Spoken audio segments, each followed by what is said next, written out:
नमस्कार दोस्तों, स्वागत है आपके अपने चैनल ऑल एग्ज़ाम प्रिपरेशन में। आज के इस वीडियो में आपको मैं मध्यकालीन इतिहास का इम्पोर्टेंट टॉपिक करवाऊंगा। भारत में यूरोपियन का आगमन, the arrival of European in India.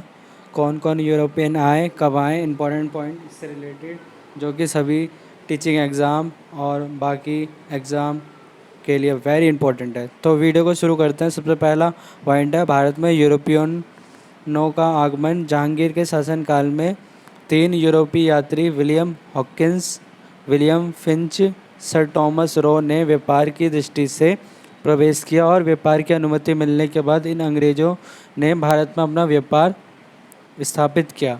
इसके बाद इन्होंने सबसे पहले बंगाल को जीतने का प्रयास किया।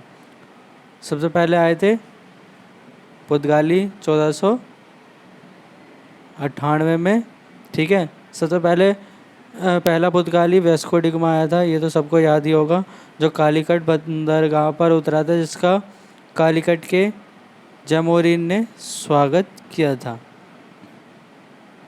ये भारत का नक्शा है, ठीक है। ये वास्को डी गामा बना रखा है, ये जहाज़ है, ये कालीकट बंदरगाह में आया था, यहाँ पर केरल में। इन पुर्तगालियों ने अपनी पहली व्यापारी कोठी कोचीन में लगाई थी। कोचीन जो कि केरल का सबसे बड़ा शहर है, वहाँ पर ही लगाई थी। भारत और यूरोप के बीच समुद्री मार्ग की खोज वास्को डी गामा ने की थी, जैसे बताया मैंने। अल्बुकुर्क ने गोवा को जीता था और आज़ादी 1947 के बाद भी गोवा पर पुर्तगालियों का ही शासन था और गोवा को आज़ादी मिली थी 1961 में, सबसे लास्ट में आज़ादी मिली थी। और सबसे पहले कब्जा भी करा था पुर्तगालियों ने गोवा पे। तो भारत का जो गोवा है सबसे ज़्यादा साल तक विदेशियों के शासन में रहा।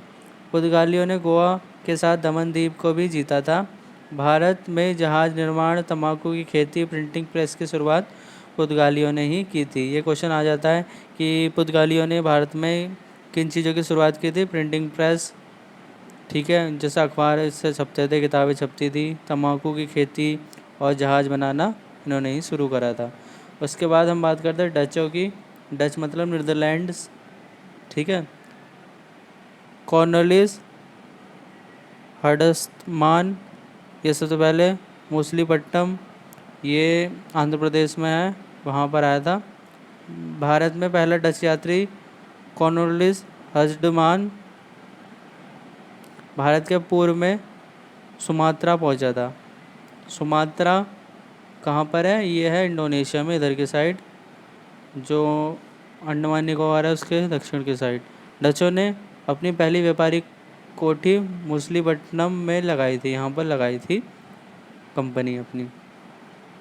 डच ईस्ट इंडिया की कंपनी की स्थापना 1602 में हुई थी, ये भी याद रख ले। डच और अंग्रेजों के बीच वेदड़ा युद्ध हुआ था, जिसमें अंग्रेजों ने डचों को हरा दिया था।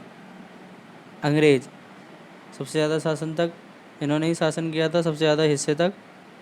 भारत आने वाला प्रथम अंग्रेज विलियम हॉकिंस था, जो कि जहांगीर के दरबार में 1608 में आया था।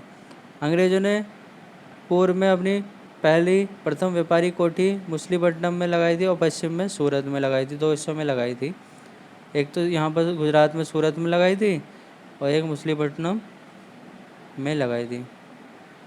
अब बात करते हैं फ्रांसीसी। भारत आने वाला प्रथम फ्रांसीसी था गवर्नर डुप्ले। फ्रांसीसियों ने प्रथम व्यापारी कोठी सूरत में ही लगाई थी, गुजरात में।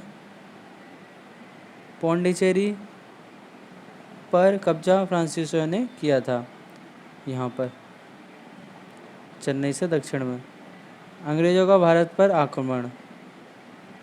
अंग्रेज़ों ने सबसे पहले बंगाल को जीतने का प्रयास किया था। इन्होंने 23 जून 1757 को अंग्रेज़ सेनापति रॉबर्ट क्लाइव के नेतृत्व में प्लासी का युद्ध हुआ था। इस युद्ध में बंगाल के नवाब सिराजुद्दौला को पराजय हासिल हुई थी।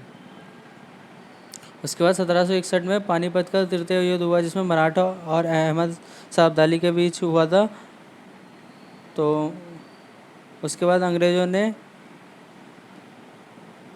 23 अक्टूबर 1764 में अंग्रेज़ों ने सेनापति हेक्टर मुनरो के नेतृत्व में बक्सर का युद्ध लड़ा और इसमें मीर कासिम को पराजित कर पूरे बंगाल पे कब्जा कर लिया। मतलब पहले बंगाल पे कब्जा करा था वेस्ट बंगाल की साइड की तरफ, उसके बाद मीर कासिम को भी हरा के वेस्ट बंगाल में पहले बिहार भी आता था, झारखंड, तो उन्हें भी कब्जा कर लिया। मैसूर के सुल्तान और उसके पुत्र टीपू सुल्तान को पराजित कर मैसूर पर भी कब्जा कर लिया था इन्होंने 1800 के दशक के अंतिम तक। ठीक है, तो अंग्रेज़ 1800 तक ज़्यादातर हिस्सों में इन्होंने भारत के कब्जा कर लिया था। तो ये था इम्पोर्टेंट पॉइंट। वीडियो पसंद है तो लाइक करें, शेयर करें, सब्सक्राइब करें। धन्यवाद। जय हिंद, जय भारत।